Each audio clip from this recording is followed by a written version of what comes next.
Commerce Alive today presents 99-cent only store.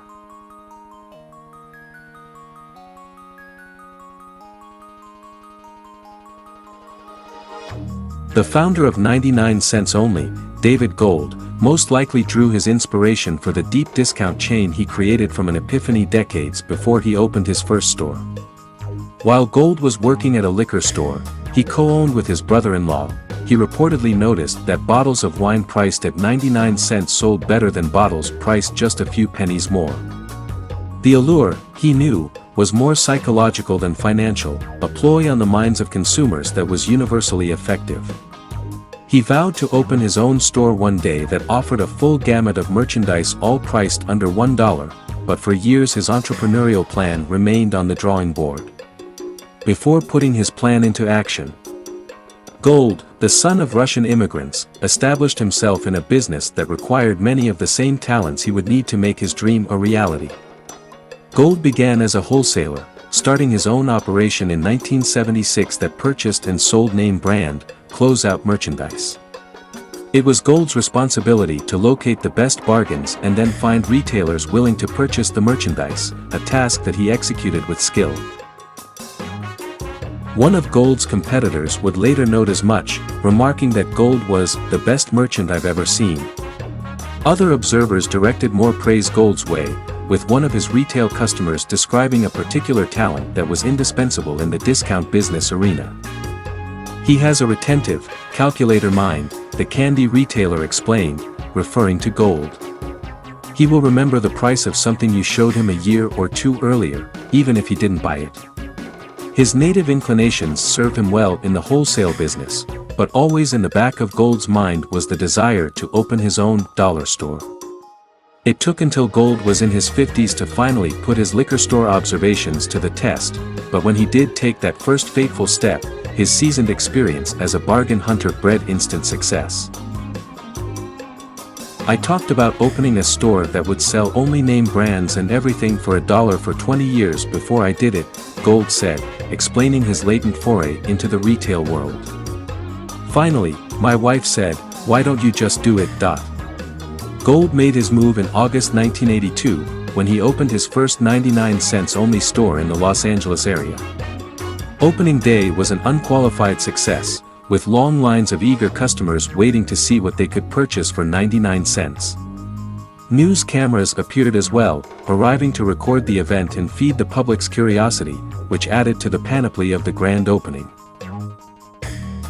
The excitement generated by the first store opening set a precedent, demonstrating to Gold the importance of starting out with strong publicity. As other 99 cents only stores opened in the wake of the first store's success, grand opening promotions served as an effective tactic to draw attention to a new location. One favorite grand opening gimmick used by Gold repeatedly was offering a 19-inch television for 99 cents to the first 9 patrons at a new location. When news of the offer spread, it was not uncommon for people to stand outside the doors of a new 99 cents only for as long as 2 days to secure one of the coveted first 9 places in line.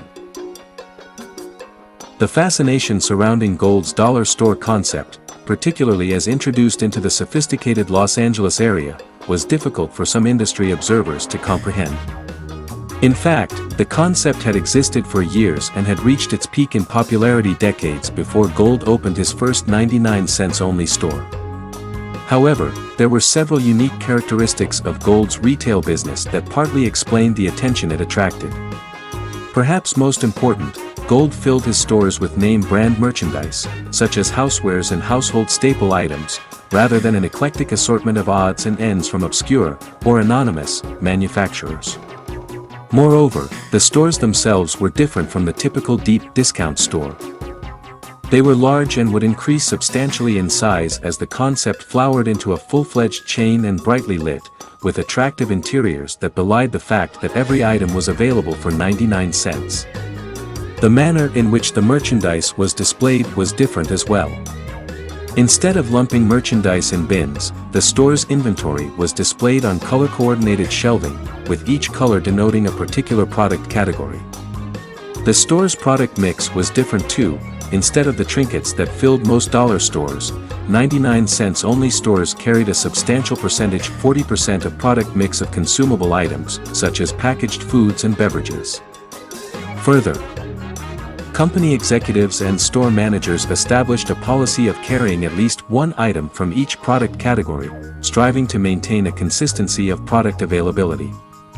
They can't walk in and think, maybe they've got toothpaste and maybe they don't, explained the company's chief financial officer, because if that's the case then they're going to shop you like a treasure hunt.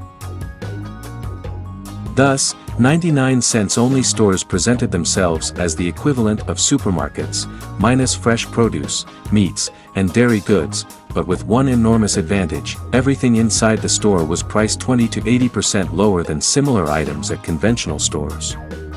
The trick to filling stores with name brand, staple items at dramatically lower prices was locating the wholesale bargains in the first place and then possessing the purchasing power to acquire merchandise in large volumes, thereby reducing the price of the wholesale merchandise. Gold was a proven bargain hunter, and his purchasing power was augmented by keeping his wholesale business, Bargain Wholesale, running, which gave him the purchasing might to buy in great quantities. As the chain of retail stores grew larger, it developed its own ability to acquire in bulk, but with the wholesale operation always in support, the two entities formed a wonderful synergy that greatly enhanced Gold's ability to purchase in volume. With a sound business strategy underpinning the success of the first 99-cents only store, Gold moved methodically forward with his expansion plans. He gradually opened additional units, locating each within a 50-mile radius of downtown Los Angeles and selecting locations whose demographics conformed to his criteria. "We like to be where families are largest, because they buy the most consumables," Gold noted, explaining part of the company's site selection process. As expansion moved forward, Gold was careful not to accumulate any debt, and never did even when the chain numbered more than 24 units. As the chain grew, it developed a particular clientele, attracting middle-class patrons who frequented a 99-cents only store more than once a week. This was another characteristic of the company's stores that strayed from convention, which dictated that dollar stores generally attracted poorer clientele who visited the stores once a month and purchased decorative or non-essential items. Gold's customers used his stores as they used drugstores or supermarkets. Every day, staple merchandise attracted a regular and loyal customer base, and it was this strength that spurred Gold forward with his expansion plans. By the mid-1990s, he was ready to significantly increase his pace of expansion. By 1996, there were more than 30 99-cents only stores scattered throughout the Los Angeles area, with annual sales topping $150 million. The company was debt-free, and Gold intended to keep it that way, but he also wanted to accelerate expansion, so in May 1996 he offered a piece of ownership in the company through an initial public offering of stock. He sold 1/3 of the company to the public in the IPO, with Gold family members, who occupied most of the company's top executive posts, retaining ownership of the balance. With the proceeds raised through the IPO, Gold opened a number of new stores before the end of the year, giving the company a total of more than 40 stores as it entered 1997. The growing chain was supported by the addition of a new 840,000 square foot warehouse in the City of Commerce, near downtown Los Angeles, that served as the nerve center for the company's operation. From this warehouse, merchandise could be quickly shipped to each of the company's stores, all clustered around downtown Los Angeles. The logistical abilities of the warehouse would be taxed in 1997, as Gold established 10 additional 99-cents only stores during the year, giving him a total store count of 52 by year's end. Aside from opening 10 new units in 1997, company executives busied themselves during the year by completing an acquisition. In November 1997, 99-cents only acquired 48% of Minnesota-based Universal International, Inc. for $4 million in cash and merchandise. Universal, for years a wholesaler, operated a chain of discount stores named Only Deals, 49 of which were scattered throughout 8 upper Midwest states, with another 8 stores in Texas. 3 months later, in February 1998, 99 cents Only announced a proposal to acquire the remainder of Universal International, a deal that would also give the company control over the 40% stake Universal held in Odds and Ends, a 22-store closeout retailer operating in upstate New York. The transaction was expected to be concluded by mid-1998 for approximately $17 million. As details of the Universal International acquisition were being released, 99 cents Only was posting record financial totals and attracting the attention of investors, who had nothing but praise to heap on the company. "Forget everything you know about 99 cent stores," one analyst remarked, adding that 99 cents Only stores has some of the characteristics of a drugstore with the price point of a dollar store. It's big and clean and merchandised like a full-priced drugstore, and the lighting is good and people walk around the store to help you. Another analyst envisioned the proliferation of Gold's concept throughout the country, projecting that if 99 cents Only extended its presence into other major markets, there was room for 4,000 or more stores. Gold distanced himself from that claim, stating, "I don't think that far ahead. If you do," he warned, "you just get into dreaming." With his mind focused on the near future, Gold set the pace for 99 cents Only's expansion during the late 1990s. The company was gearing towards a 20% annual growth rate in terms of its physical expansion, with 12 new stores slated to open in 1998. One of the new stores in 1998 was scheduled to open in the San Diego area at roughly the same time the Universal International acquisition was consummated. While some industry observers regarded the new San Diego store as the beginning of a nationwide expansion program, Gold was unwilling to entertain speculation about his company's ultimate expansion plans. What was known as the 1990s drew to a close was the encouraging success the company had recorded in the Los Angeles area, and that, should expansion into other major markets occur, results were likely to be as profitable as the company's past achievements. In November 2003, a more flexible pricing structure was implemented where items sold for prices lower than 99 cents, for example, 69 or 49 cents.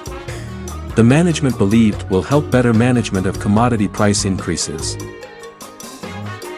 In September 2007, the company raised its prices by $0.0099, about 1%, the first increase in the history of the franchise to combat dramatically rising costs and inflation. The store now carries some items that are over the $0.9999 price point, such as $1.99 and $2.99. Despite having announced on September 18, 2008, that the company would close all stores in Texas, in February 2009, the company decided that it will close only 1/3 of its Texas stores. The company quoted a rise in sales and plans to keep the stores open as long as the stores remain profitable.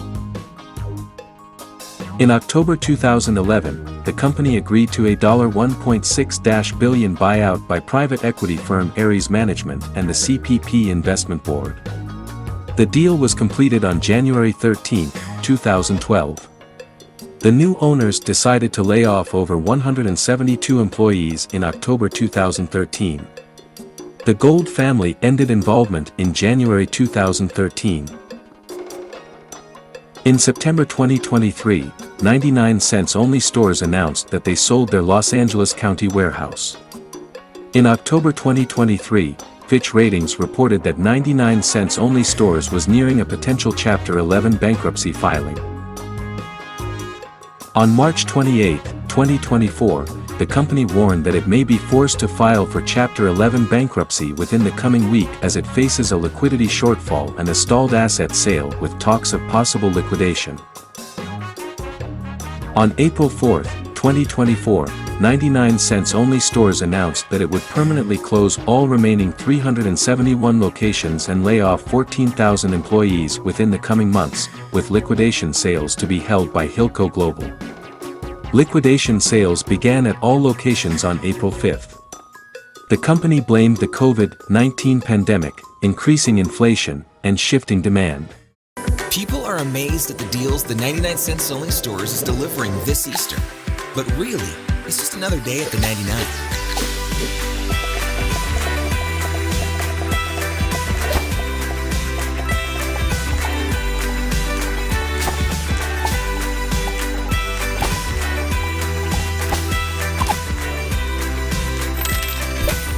$4.99 your basket. If you have any fond memories, please indicate it at the comments below.